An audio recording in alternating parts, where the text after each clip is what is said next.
E aí, tá tudo bem? Aqui poderia estar tudo bem, mas tá difícil, porque esse vídeo tô tentando, já tem umas 5 tentativas, falando sério pra vocês, tá bom? Mas vamos levar a sério agora e vamos trabalhar o assunto outras raízes. No vídeo anterior, eu pedi para que vocês resolvessem as questões das páginas 53 e 54. Esse vídeo de hoje tem a finalidade de fazer a correção com você dessas atividades. Então vamos lá. Número 1, nós vamos fazer a verificação. A letra A, raiz quadrada de 5 é 5. A letra B, raiz cúbica de 216, 6. O oposto da raiz de 144 é menos 12. O oposto da raiz cúbica de menos 343 é 7, porque aqui eu tenho menos 7 como resposta. Pede o oposto, então fica mais 7. O oposto da raiz cúbica de 729, menos 9. Raiz quarta de 16, 2. Raiz quinta de menos 243, é menos 3. Raiz quadrada de 1 centésimo, sabemos que podemos colocar na forma de fração. Eu tenho 1 centésimo, calcula a raiz de 1, que é 1, a raiz de 100, que é 10. Raiz cúbica de 1 oitavo é 1 meio. Raiz quinta de 1 32avos é 1 meio também. Número 2. Identifique quais números são reais. Onde eu tenho índice par com radicando negativo, eu sei que não é número real. Então, as respostas certas são letra B, a letra C e a letra D. A letra C, você pode ficar perguntando, mas por quê? Porque o índice é ímpar, me permite ter o radicando negativo. Então, ela também representa o número real. Na número 3, temos as seguintes sentenças. Letra A, raiz quadrada de 225 é 15. Ela é verdadeira. Letra B, raiz quadrada de 225 não é menos 15. Essa sentença é falsa. Conforme convenção matemática, nós temos apenas a raiz positiva para o cálculo de raízes de índices pares, que é o caso aqui na letra B, por isso ela é falsa. E aí a letra A, ela é verdadeira. Raiz quadrada de 225 é 15, e só posso aceitar o 15 como resposta. Na letra C, ela é falsa, porque o radicando é negativo, o índice é par. Na letra D, eu tenho a raiz quarta de 81, é 3. Como pede o oposto, eu tenho menos 3. E a afirmativa está dizendo que o oposto da raiz quarta de 81 é menos 3. Então, portanto, essa sentença é verdadeira. Passando adiante. Número 4. Na número 4, nós temos duas expressõezinhas. A primeira é muito simples. Raiz quadrada de 4 é 2. Raiz quarta de 1 é 1. Menos, então eu vou ter 2 menos 1, que é 1. Na letra B, eu vou multiplicar o 5 pela raiz cúbica de 8. Raiz cúbica de 8 é 2, então 5 vezes 2, 10. Guarde aí. 7 meios multiplicado pela raiz quadrada de 25, eu terei 7 meios vezes 5. Bom, então, agora puxando a resolução dessa questão. Eu tenho 5 vezes 2, 10. 7 vezes 5, 35. 2 vezes 1, 2. Agora, eu tenho uma subtração de frações com denominadores diferentes. Tenho que achar o denominador comum. Daí, 10 inteiros é o mesmo que 20 meios. 35 meios eu copio, porque o denominador não mudou, o numerador também não muda. 20 menos 35, eu tenho como resposta menos 15 meios. Se eu quiser, posso colocar também na forma decimal, 7 meios. Passando agora para a questão 5. Calcule mentalmente e anote o resultado. Cada um dos números abaixo localiza-se entre dois números naturais consecutivos. Quais são esses números em cada caso? No guia, na página 28, nós fizemos uma situação semelhante a essa. Eu tenho que pensar em quadrados perfeitos em que o 65 esteja localizado entre eles. Então, eu tenho 64 e 81. São quadrados perfeitos e o 65 fica nesse intervalo. tá? Raiz de 64 é 8. Raiz quadrada de 81 é 9. Então, 65, a raiz quadrada de 65 vai estar entre 8 e 9. O mesmo eu vou pensar para a raiz quadrada de 50 e a raiz quadrada de 105. A raiz quadrada de 50 está entre 7 e 8. Lembre do 49, 64. O 50 está nesse intervalo, entre 49 e 64. 105 está entre 100 e o 121, que é a raiz quadrada após o 105 mais próximo. Tudo bem? Então, agora, eu vou fazer aqui a resolução da questão 6, que eu já coloquei aqui ao lado. Vamos lá? Questão 6, página 54 do livro. Copiei a expressão. A pergunta pede a seguinte resposta. Essa expressão representa o número real? Temos que calcular e verificar. Bom, eu tenho dentro do primeiro radicando o 6 somado a raiz quarta de 81, menos a raiz cúbica de 29, subtraindo a raiz do número 29, eu tenho que subtrair a raiz quadrada de 4. Isso aí. Então, vamos lá. Calculei a raiz quarta de 81, que é 3. Então, eu tenho 6 mais 3 no primeiro radicando. No segundo radicando, nós vamos ter 29 menos o 2, que eu calculei a raiz quadrada de 4. Dando sequência, vamos ter 6 mais 3, 9. E aqui no segundo radical, eu vou ter 29 menos 2, que é 27.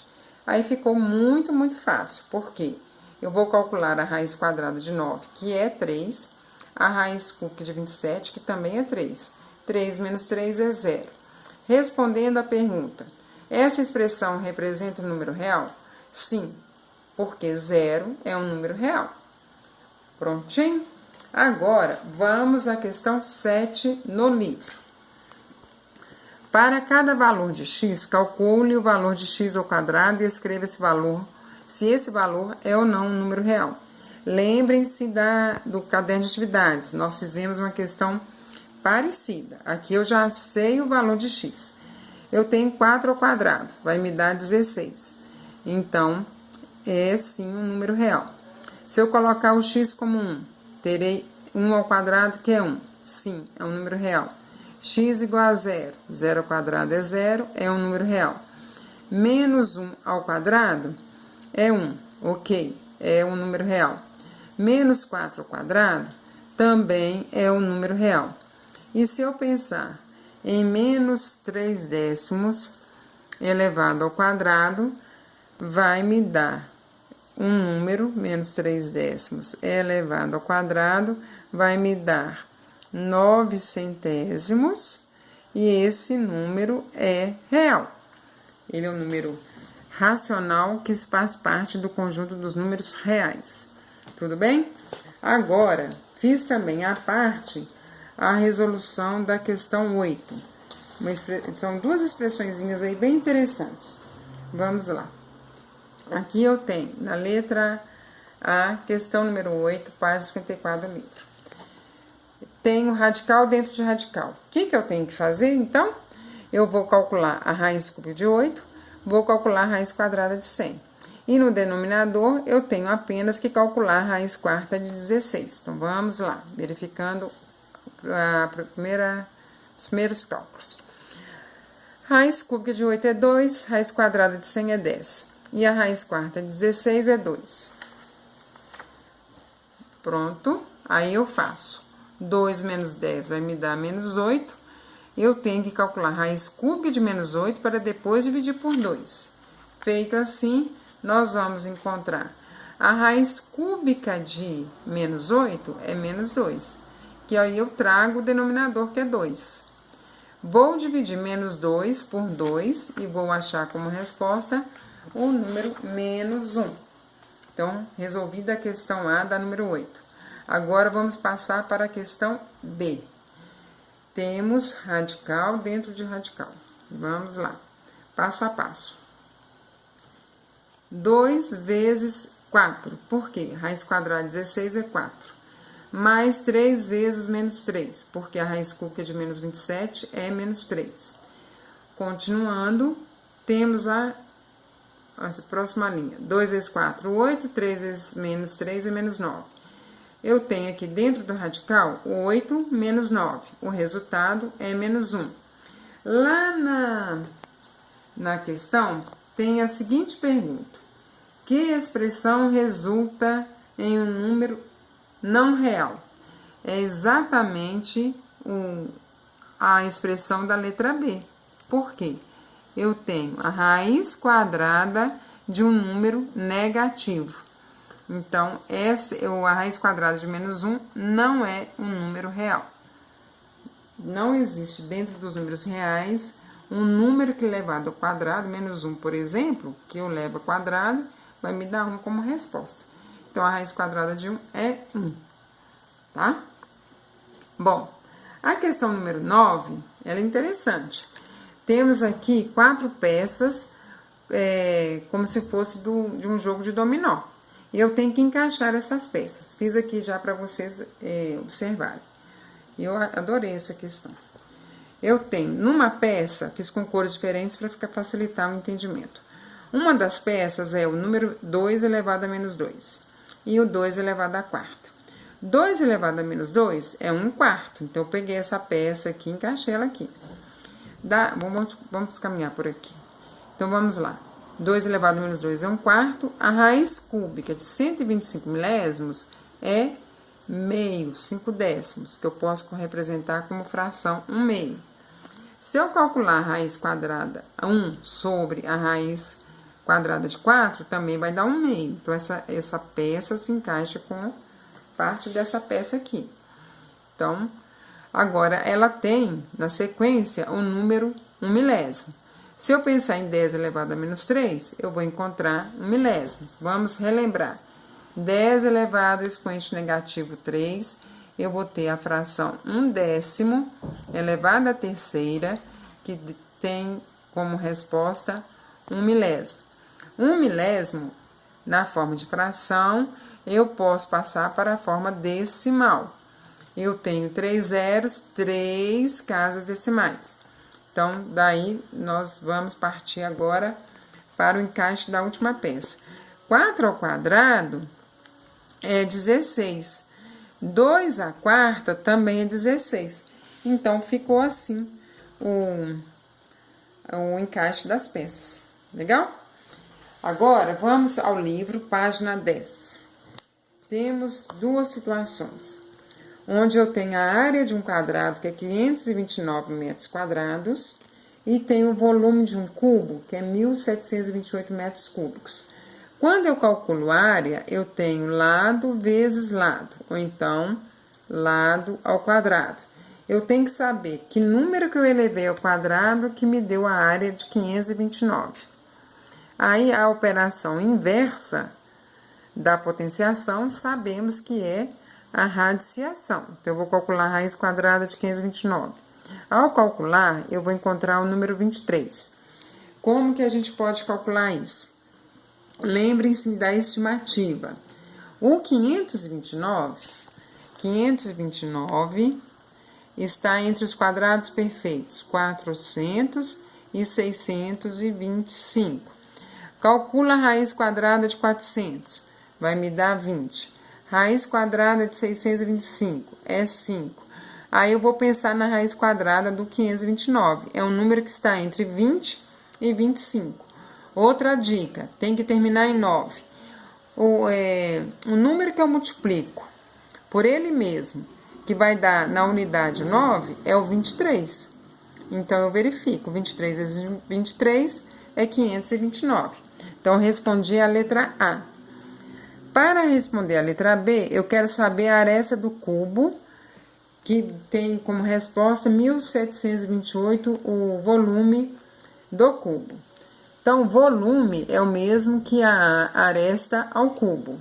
Se o volume é 1.728, eu quero saber qual a medida da aresta, que é elevada ao cubo dá 1.728. Daí, eu vou fazer a fatoração. O caminho que eu acho melhor para vocês fazerem aí é fazer a decomposição a decomposição do 1728, você faz a fatoração, aí nós vamos encontrar o 2 e aí na sequência e chegaremos na resposta 12, porque eu vou ter que agrupar os fatores que eu encontrar aqui de 3 em 3. Façam isso e verifiquem. Bom, número 11. Determine os valores inteiros de x que x pode assumir para que cada raiz seja real. No caso aqui, x pode ser 0 ou maior ou igual a 0. 1, 2, 3, não pode ser negativo. Então, a resposta é x maior ou igual a 0. Na letra B, eu terei qualquer número inteiro, porque eu posso ter números negativos como números positivos. Então, aqui aceita qualquer número inteiro. Já na letra C, eu posso ter o x somente maior que 0. Por quê? Não existe denominador zero, ok? Então, assim, nós finalizamos a correção das atividades.